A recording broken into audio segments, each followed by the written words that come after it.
Hello, good morning to everyone.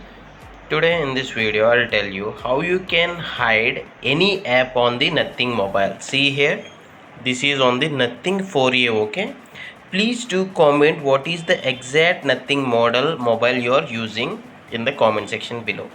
So unlike all other apps, this Nothing phone UI and the options will be slightly different. That's why I'm doing a dedicated video on how you can hide apps on this Nothing mobiles platform.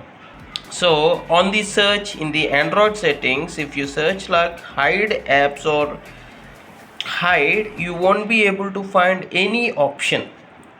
So usually for other mobiles like Vivo, Realme, IQ, you will see when you type like hide, you will get the hide apps option. But here you need to open the app drawer like this. Okay, now swipe from your left to right like this. Swipe from your left to right only. Okay, left to right, and then verify your fingerprint or the pattern password.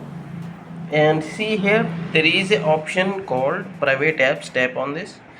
Say for example I'll be hiding this Chrome. Okay, Chrome is hidden now.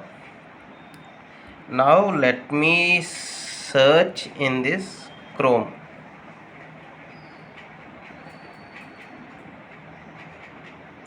See, Chrome is not showing up here. Okay, anywhere I couldn't be access Chrome. The only way you can access is, again, do the same action, give your password or the fingerprint, and from here you can access the Chrome here. So in this way easily you can hide apps on Nothing platform. If you like this video as informative, please do hit a like, and thanks for watching. Have a nice day. And not only that, you can hide the files, private photos or apps.